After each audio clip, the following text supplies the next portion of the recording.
హరీష్ రావు గారి నాయకత్వం, జై తెలంగాణ, జై తెలంగాణ, జై తెలంగాణ.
దొరికినందుకు మేము సంతోషంగా ఉత్సవాలు ఉన్న టీఆర్ఎస్ కార్యకర్తలందరం కూడా అందరూ అంబేద్కర్ చౌరస్తాలో మేము సంబరాలు చేసుకోవడం జరిగింది. ఈ కార్యక్రమానికి వచ్చినటువంటి పెద్దలందరికీ మనసారా నమస్కారం చేస్తూ న్యాయమే గెలిచింది.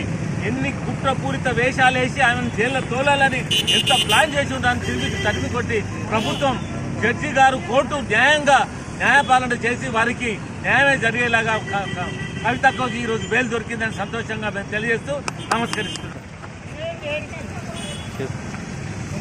కుట్ర రాజకీయాలతోటి 166 రోజుల తర్వాత తెలంగాణ ఆడబిడ్డకు ఈరోజు బెయిల్ దొరికింది, న్యాయం జరిగిందని మేము హుస్నాబాద్ ప్రాంత బీఆర్ఎస్ నాయకులు తెలుపుతున్నాం. అదే రకంగా ఎవరైతే కుట్రపూరిత ఉద్దేశంతో మా తెలంగాణ ఆడబిడ్డ అయినటువంటి కవితక్కను ఇన్ని రోజులు జైల్లో పెట్టి ఆమెను ఇబ్బందులకు గురి చేసిరో వారి అందరూ కూడా ఖచ్చితంగా తెలంగాణ ప్రజల ఉసురు కలుగుతుంది.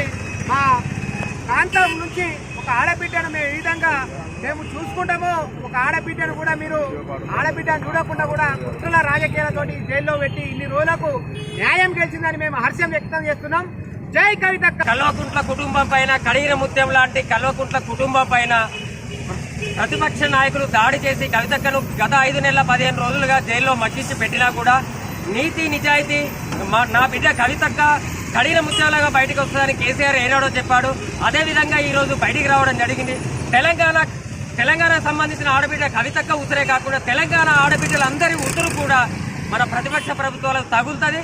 ఖచ్చితంగా ఈ 165 రోజులు కవితక్క మగ్గి బాధపడ్డ ప్రతి బాధ కూడా ప్రతిపక్ష నాయకులు అనుభవిస్తారు.